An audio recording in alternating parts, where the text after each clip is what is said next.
heart and blood vessels, cardiologist lungs and breathing, pulmonologist brain and nervous system, neurologist digestive system, liver, gastroenterologist/hepatologist kidneys, medical, nephrologist urinary tract and male reproductive, surgical, urologist hormones and glands, endocrinologist inflammatory joint and autoimmune disease, rheumatologist joints, bones, fractures, surgical, orthopedic surgeon skin, hair, nails, dermatologist eyes, ophthalmologist, medical/surgical/optometrist, routine, ears, nose, throat, ENT/otolaryngologist, women's reproductive health, gynecologist/obstetrician, men's reproductive health, urologist/andrologist blood and bone marrow, hematologist allergies and immune conditions, allergist/immunologist mental health,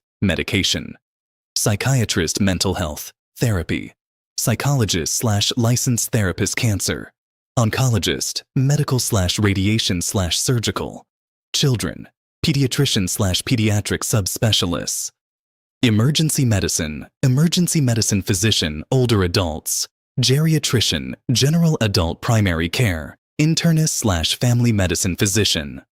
Let me ask you something personal. Think back to the last time you weren't feeling well. Not just a sniffle or a bad day, but something that genuinely scared you. Maybe your heart started racing at 2 in the morning. Maybe you woke up with a stabbing pain in your chest.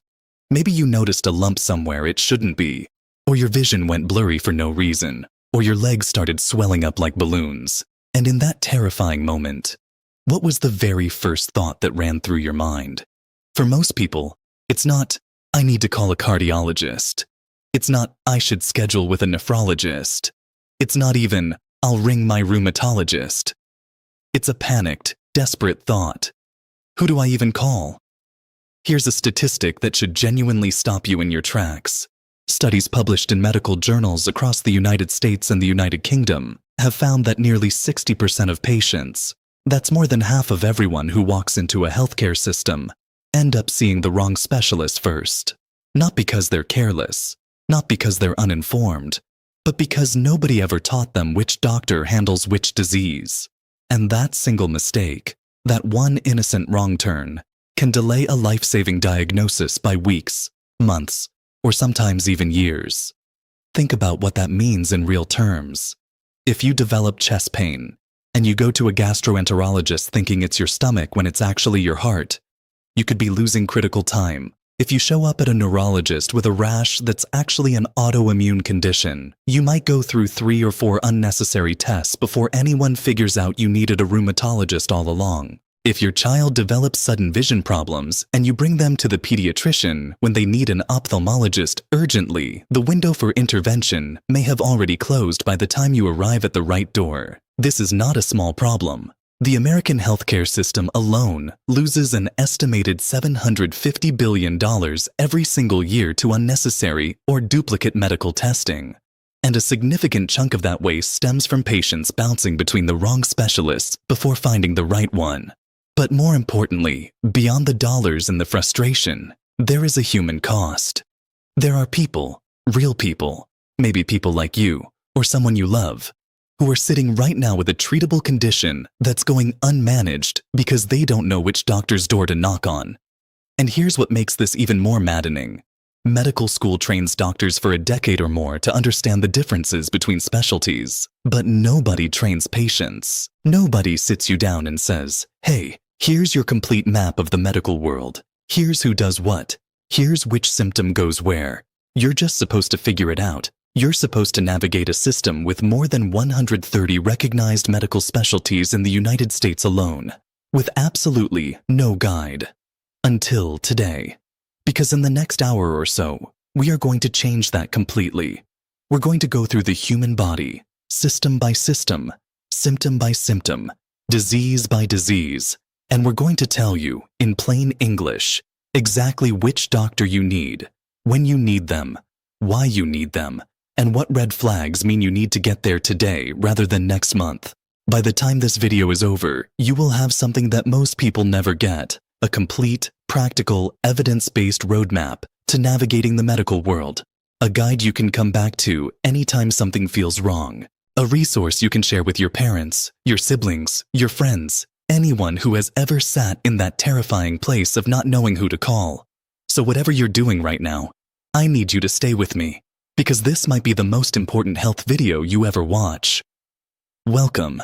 If this is your first time here, this channel is dedicated to one mission: giving you the kind of clear, honest, evidence-based health information that your doctor often doesn't have time to give you in a 15-minute appointment. And today, we are doing something ambitious. We're building you a complete specialist guide, a master reference for the human body and the doctors who care for each part of it. Now, before we dive in, let's be really clear about something. This video is not meant to replace your doctor. It's not a diagnosis tool. It's not telling you to skip your primary care physician and go straight to a specialist without a referral, because in many healthcare systems, that's actually not how it works anyway. What this video is doing is something just as important. It's giving you the knowledge to advocate for yourself, to walk into a doctor's appointment and say, I think I need to see a specialist, and here's why. To recognize when a symptom warrants urgent specialist attention rather than a general checkup. To understand the medical world well enough that you're no longer flying blind. Because here's the truth about modern medicine that most patients don't fully appreciate. Medicine has become incredibly beautifully specialized. There are doctors who spend their entire careers studying nothing but diseases of the liver. There are physicians who have dedicated 15 years to understanding just one type of immune system disorder. There are surgeons who perform one specific type of surgery so many times that they can do it with a precision that a general surgeon simply cannot match. This specialization exists for a reason, because the human body is extraordinarily complex and mastery requires focus. But that same specialization creates a navigation problem. When you are the patient, when you're scared, when you're in pain, when something feels wrong at midnight and you're trying to decide whether to call your doctor or go to the emergency room or wait until Monday, the last thing you need is confusion about where to go. So here's what we're going to cover today. We're going to walk through the major systems of the human body: the heart and cardiovascular system, the lungs and respiratory system, the brain and nervous system, the digestive system, the kidneys and urinary tract, the hormones and endocrine system, the bones and joints, the skin, the eyes and ears, the reproductive system for both men and women, the immune system and blood, mental health, cancer care, children's health, and emergency medicine. For each one, we're going to tell you the specialist's name, what they treat, what symptoms should send you to them, what conditions they manage, and what critical warning signs mean you need to act fast. We're also going to spend real time on some of the most common mistakes people make, the misrouting problems, the delayed diagnoses, the conditions that get confused for one another and end up in completely the wrong doctor's hands for months before someone figures it out. Because understanding the common mistakes is just as valuable as knowing the right answer. And we'll wrap up with a myth-busting section, because there is so much misinformation floating around about when to go to the ER versus urgent care versus a specialist, and about which symptoms are serious enough to warrant specialist care. Some of those myths are costing people their lives. Are you ready? Let's build your complete medical specialist guide. Before we talk about specialists, we need to spend a moment on the foundation of the entire system, your primary care physician, or PCP. In different countries and contexts, this person might be called your family doctor, your general practitioner, or GP, your internist, or your general practitioner. But the role is the same. Your primary care physician is your medical home base. They are trained to manage a wide range of common conditions, to perform preventive care like annual physicals and screenings, to manage chronic diseases like diabetes and hypertension, and, crucially, to recognize when something is beyond their scope and you need a specialist. They are the navigator in your healthcare journey, and their value cannot be overstated. In most healthcare systems in the United States, United Kingdom, Canada, and Australia, a referral from your primary care physician is actually required before you can see most specialists. Your insurance may not cover a specialist visit without that referral. Your GP in the UK is often your literal gateway to NHS specialist care. So the first step in almost any healthcare journey is having a good PCP who knows you, knows your history, and knows when to escalate. But here's where things get complicated. Not all symptoms are obvious. Not all diseases announce themselves with clear, unambiguous signs. And sometimes, a patient will visit their primary care physician 3, 4, 5 times with the same complaint before anyone realizes that this person needs to be somewhere else entirely. That's a failure of the system. But it's also a failure that you can help prevent by being informed. If you see your primary care physician with a symptom and you've been back more than twice without improvement or a clear diagnosis, it is completely appropriate and honestly, medically advisable to say, should we consider referring me to a specialist? You are your own best advocate. Never be afraid to ask that question. Also worth knowing, there are different flavors of primary care. A family medicine physician treats patients of all ages, from newborns to elderly adults. An internal medicine physician, often called an internist, focuses on adult medicine. A pediatrician handles children and adolescents. A geriatrician specializes in older adults, typically over 65, and is particularly skilled at managing multiple complex conditions at once, which is extremely common in older patients. An obstetrician-gynecologist often functions as a primary care provider for women, handling routine women's health alongside specialized reproductive care. Understanding which flavor of primary care is right for you is actually step 1 of this whole guide. A 70-year-old with 5 chronic conditions, taking 12 different medications, will be far better served by a geriatrician than a general family medicine doctor. A 35-year-old woman with no serious health issues, whose main concerns are reproductive health and general wellness, might prefer a gynecologist as her primary care provider. These distinctions matter.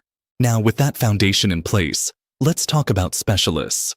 And we are going to start with the organ that, above all others, people know they cannot afford to get wrong. Nothing in medicine carries more urgency than heart disease. Cardiovascular disease remains the #1 killer of adults in the United States, the United Kingdom, Canada, and Australia. Every single year, heart disease kills more than 800,000 Americans. In the UK, it accounts for roughly a quarter of all deaths. In Canada and Australia, the numbers are equally sobering. And yet, and this is the part that frustrates every cardiologist I've ever read an interview with, a staggering number of heart disease deaths are preventable. Not just treatable, preventable. An early, correct specialist involvement is a major part of that prevention equation. The specialist you need for heart and cardiovascular issues is a cardiologist. A cardiologist is a physician who has completed medical school, then a residency in internal medicine, then a fellowship of typically 2 to 4 years specifically focused on the heart, blood vessels, and circulatory system. Some cardiologists then go on to do even further subspecialization. An interventional cardiologist performs procedures like stent placement to open blocked arteries. An electrophysiologist focuses specifically on the heart's electrical system, abnormal rhythms, irregular heartbeats, and implantable devices like pacemakers and defibrillators. A heart failure specialist focuses on patients with weakened heart muscle. A preventive cardiologist focuses on reducing risk before a heart attack ever happens. So when do you need a cardiologist rather than just your primary care doctor? The most obvious situation is chest pain. But here's the nuance that could save your life. Not all chest pain means heart attack. Chest pain can come from acid reflux, a muscle strain, a panic attack, or a pulled ligament in your rib. But certain characteristics of chest pain should send you straight to the emergency room without passing go. Chest pain that radiates to your left arm, your jaw, your neck, or your back. Chest pain accompanied by shortness of breath, sweating, nausea, or a feeling of impending doom. And yes, that phrase, feeling of impending doom, is an actual clinical descriptor that doctors take very seriously. Chest pain that comes on suddenly and is severe. In any of these situations, you call emergency services immediately. You do not drive yourself to the hospital. You call 911 or 999 or 000 depending on where you are, and you wait for help. But cardiologists also handle many non-emergency situations. If your primary care doctor finds an abnormal heart rhythm during a routine EKG, you go to a cardiologist. If you've been diagnosed with high blood pressure that isn't responding well to medication, a cardiologist can help optimize your treatment. If you have a family history of heart disease, especially if a parent or sibling had a heart attack or cardiac event before age 50, a preventive cardiologist should be on your radar for regular monitoring. If you experience palpitations, the sensation that your heart is racing, fluttering, skipping beats, or pounding, a cardiologist can evaluate whether this is benign or something that needs treatment. Symptoms that should send you to a cardiologist, even non-urgently, include shortness of breath with physical activity that's new or worsening, unexplained swelling in the ankles or legs, dizziness or lightheadedness that keeps happening, unexplained fatigue, and fainting or near-fainting episodes. One of the most important things to understand about cardiovascular disease is that women often present differently than men. The classic crushing chest pain radiating to the left arm, that's more common in men. Women having a heart attack are more likely to experience jaw pain, extreme nausea, unusual fatigue, or just a vague feeling that something is terribly wrong. This is not a quirk. It's a well-documented physiological difference, and it contributes to women being underdiagnosed and undertreated for heart disease far more often than men. If you're a woman and something feels wrong with your heart, push for evaluation. Don't let anyone tell you it's anxiety or indigestion without ruling out cardiac causes first. A critical common mistake worth highlighting here. Many people with early heart failure, which is a condition where the heart muscle isn't pumping efficiently enough, spend months or years blaming their symptoms on aging, being out of shape, or stress. Swollen ankles? I've been on my feet all day. Shortness of breath walking upstairs. I'm just getting older. Waking up in the middle of the night unable to breathe? Probably acid reflux. These are real symptoms of heart failure, and they deserve real evaluation by a cardiologist, not dismissal. Take a breath. No, really. Take a deep breath right now. Feel your lungs expand, your ribcage lift, the air flowing in and filling those approximately 300 million alveoli that exchange oxygen and carbon dioxide with every single breath you take. You do this roughly 20,000 times a day without thinking about it, until the day you can't do it easily anymore. The specialist for your lungs and respiratory system is a pulmonologist, sometimes called a respiratory physician, particularly in the UK and Australia. A pulmonologist has specialized training in diseases of the lungs and airways, including the trachea, bronchi, and the lung tissue itself. Pulmonologists diagnose and treat conditions including asthma, chronic obstructive pulmonary disease, or COPD, emphysema, chronic bronchitis, pulmonary fibrosis, pulmonary hypertension, pneumonia in complicated cases, lung cancer management in coordination with oncologists, occupational lung diseases caused by workplace exposures, and sleep apnea, though sleep medicine is sometimes its own specialty. When should you see a pulmonologist rather than just your GP? If you've been diagnosed with asthma but your symptoms aren't well controlled on standard medications, a pulmonologist can fine-tune your management. If you're a smoker or former smoker and you're experiencing chronic cough, increasing shortness of breath, or frequent respiratory infections, a pulmonologist should evaluate you. These can be early signs of COPD, which is vastly undertreated and underdiagnosed. If you've been told you snore heavily and you're excessively tired during the day, a pulmonologist or sleep medicine specialist can evaluate you for obstructive sleep apnea, a condition that affects 25 million Americans and is linked to heart disease, high blood pressure, diabetes, and depression. If you're coughing up blood, even a small amount, that is a red flag that needs urgent evaluation, and a pulmonologist will likely be involved. One of the most commonly confused distinctions in respiratory medicine is asthma versus COPD. Many adults, particularly smokers over 40, are told they have asthma when they actually have COPD, or they have a combination of both. The treatments overlap somewhat, but are not identical, and misdiagnosis leads to suboptimal care. A pulmonologist can perform spirometry and other lung function tests that clearly differentiate between these conditions. If you've been on asthma medications for years and you're still struggling, please push for pulmonology referral. Another incredibly important but underappreciated condition in pulmonology is pulmonary fibrosis, scarring of the lung tissue. This can develop as a result of autoimmune diseases, occupational exposures, certain medications, or without any identifiable cause, in which case it's called idiopathic pulmonary fibrosis, or IPF. The symptoms, gradual, worsening shortness of breath and a dry, persistent cough, are easily dismissed as normal aging, or COPD. But pulmonary fibrosis is a serious condition that requires specific treatments and management, and it progresses faster without proper care. If you're an adult over 50 with these symptoms and a history of occupational dust exposure or an autoimmune condition, please see a pulmonologist. Emergency respiratory situations that require immediate care, meaning emergency services, not an appointment, include sudden severe shortness of breath, lips or fingernails turning blue or purple, breathing that becomes labored, and you can't complete a sentence, and sudden sharp chest pain with breathing. These are emergencies. Act accordingly. The human brain contains approximately 86 billion neurons. Each one of those neurons can form up to 10,000 connections with other neurons. The complexity of what sits inside your skull is, quite literally, incomprehensible, and yet it governs everything. Every thought you have, every movement you make, every sensation you feel, every memory you hold.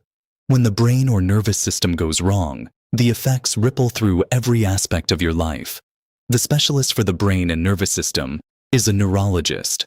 A neurologist diagnoses and treats disorders of the brain, spinal cord, peripheral nerves, and muscles. Their scope is enormous and includes stroke, multiple sclerosis, Parkinson's disease, epilepsy, migraine disorders, dementia including Alzheimer's disease, peripheral neuropathy, ALS or Lou Gehrig's disease, Guillain-Barré syndrome, myasthenia gravis, and many more. There's an important distinction between a neurologist and a neurosurgeon. A neurologist is a non-surgical specialist. They diagnose, manage medications, and oversee care. A neurosurgeon is a surgeon who operates on the brain, spinal cord, and nervous system. Often both are involved in a patient's care, but they are different doctors with different training. When should you see a neurologist? This is where things get particularly important, because neurological symptoms are some of the most commonly dismissed, minimized, or misattributed symptoms in all of medicine. Let's go through the key ones. Stroke symptoms. And this deserves its own emphasis because stroke is a time-critical emergency. Include sudden numbness or weakness of the face, arm, or leg, especially on one side of the body. Sudden confusion or difficulty speaking or understanding speech. Sudden vision problems in one or both eyes, sudden severe headache with no known cause, sudden dizziness, loss of balance, or difficulty walking. The acronym FAST, face drooping, arm weakness, speech difficulty, time to call emergency services, exists because stroke treatment is devastatingly time-sensitive. Every minute without treatment, a person experiencing a stroke loses approximately 1.9 million neurons. If you recognize stroke symptoms in yourself or someone else, call emergency services immediately. Beyond stroke emergencies, reasons to see a neurologist include recurring severe headaches or migraines that are disrupting your life, a new type of headache that's different from anything you've experienced before, episodes of confusion or memory lapses, tremors or involuntary movements, persistent or worsening numbness or tingling in your hands or feet, weakness in the arms or legs, difficulty with balance or coordination, episodes that look like seizures, and changes in personality or behavior that can't be explained by psychiatric causes. One of the most critically important and underappreciated neurological warning signs is what doctors call a thunderclap headache. A headache that reaches maximum severity in under a minute, often described by patients as the worst headache of my life. This can be a sign of a subarachnoid hemorrhage, bleeding around the brain, which is a medical emergency with a high fatality rate if not treated immediately. If you or anyone near you ever describes a sudden, explosive headache unlike anything they've experienced before, treat it as an emergency. Dementia and Alzheimer's disease deserve particular mention here. There is still enormous stigma around cognitive decline, and many families spend years attributing memory changes, behavioral shifts, and confusion to just getting old. But the earlier Alzheimer's and other dementias are diagnosed, the more options exist for management, and the better the quality of life that can be maintained. If you notice persistent, progressive memory difficulties, getting lost in familiar places, trouble with familiar tasks, repetitive questions, or significant personality changes in someone over 60, a neurologist specializing in dementia can evaluate them formally. There are now blood tests and imaging tools that allow earlier diagnosis than ever before, and new medications are changing the treatment landscape. The digestive system is a remarkable 30-foot-long tube that begins at your mouth and ends where, well, everything ends. Along the way, it involves your esophagus, stomach, small intestine, large intestine, liver, gallbladder, and pancreas, each with its own potential for dysfunction, disease, and disorder. The specialist for the digestive system is a gastroenterologist, often called a GI doctor. Gastroenterologists diagnose and treat conditions of the entire gastrointestinal tract, including gastroesophageal reflux disease or GERD, peptic ulcers, inflammatory bowel disease including Crohn's disease and ulcerative colitis, irritable bowel syndrome or IBS, celiac disease, liver diseases including hepatitis and cirrhosis, gallbladder disease, pancreatitis, and colorectal cancer screening and treatment. One of the most important public health roles of the gastroenterologist is the colonoscopy, the gold standard screening tool for colorectal cancer, which is the third most common cancer in the United States. Current guidelines from the American Cancer Society recommend that average-risk adults begin colorectal cancer screening at age 45. If you have a family history of colorectal cancer, you may need to start earlier. And if you've been putting off your colonoscopy because it sounds unpleasant, I understand. But colorectal cancer is one of the most preventable and treatable cancers when caught early, and highly lethal when caught late. Please schedule the colonoscopy. When should you see a gastroenterologist? Persistent heartburn or acid reflux that doesn't respond adequately to over-the-counter medications is worth a GI evaluation, particularly to rule out a condition called Barrett's esophagus, where the lining of the esophagus changes in ways that increase cancer risk. Difficulty swallowing or a sensation of food getting stuck is another GI red flag. Blood in your stool, which can appear as bright red blood or as dark, tarry, foul-smelling stools, requires urgent evaluation and is not something to wait on. Unexplained weight loss combined with digestive symptoms needs investigation. Chronic diarrhea lasting more than 4 weeks needs evaluation. Persistent abdominal pain, bloating, or a change in bowel habits that lasts more than a few weeks should be evaluated. Here is one of the most dangerous misconceptions in gastroenterology. Many people assume that blood in their stool is just hemorrhoids, especially if they're young. And they might be right. Hemorrhoids are incredibly common and absolutely cause rectal bleeding. But hemorrhoids cannot be assumed without examination.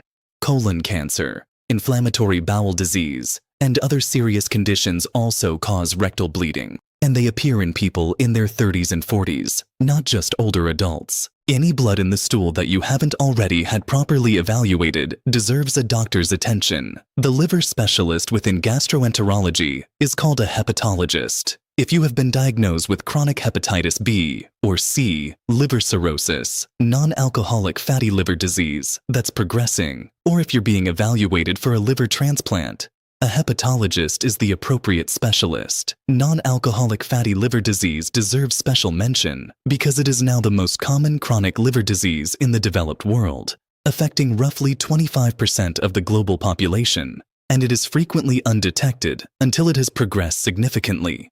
If you have obesity, type 2 diabetes, or metabolic syndrome, your risk for fatty liver disease is substantial. An AGI or hepatology evaluation can catch this early. Here's a fact that might surprise you. 1 in 7 American adults has chronic kidney disease. That's more than 37 million people, and approximately 90% of them don't know it. The kidneys, those 2 fist-sized organs sitting in your lower back, filter your blood 24 hours a day, removing waste products, regulating fluid balance, controlling blood pressure, and producing hormones that stimulate red blood cell production and support bone health. When the kidneys start to fail, the consequences are systemic and serious. And yet kidney disease is notoriously silent in its early stages, which is why it so often goes undetected. There are actually 2 different specialists involved in kidney and urinary tract care. and understanding the difference matters enormously. A nephrologist is a medical specialist, meaning non-surgical, who focuses on kidney diseases, kidney function, and conditions that affect the kidneys. Nephrologists manage chronic kidney disease, acute kidney injury, glomerulonephritis, polycystic kidney disease related to diabetes, and high blood pressure, electrolyte disorders, and they oversee dialysis treatment for patients with kidney failure. They also manage patients before and after kidney transplants, in coordination with transplant surgeons. A urologist, on the other hand, is a surgical specialist who focuses on the urinary tract of both men and women, kidneys, ureters, bladder, and urethra, as well as the male reproductive system. Urologists treat conditions including kidney stones, bladder infections, and bladder dysfunction, urinary incontinence, prostate disease, testicular cancer, kidney cancer, bladder cancer, and male infertility. So the simple way to remember the difference: nephrologist for medical kidney disease, urologist for surgical problems of the urinary tract, and male reproductive system. When should you see a nephrologist? If your primary care doctor finds protein or blood in your urine on a routine urine test, that needs follow-up and may warrant nephrology evaluation. If your creatinine levels are elevated on blood work, indicating decreased kidney filtration, that's a kidney function issue for a nephrologist. If you have diabetes and you're not already being monitored for kidney involvement, you should be. Diabetic nephropathy is the leading cause of kidney failure in the developed world. If you have high blood pressure that's very difficult to control, a nephrologist can help because kidney disease and hypertension have a bidirectional relationship where each makes the other worse. If your legs and feet are significantly swollen and you're retaining fluid, kidney function needs to be checked.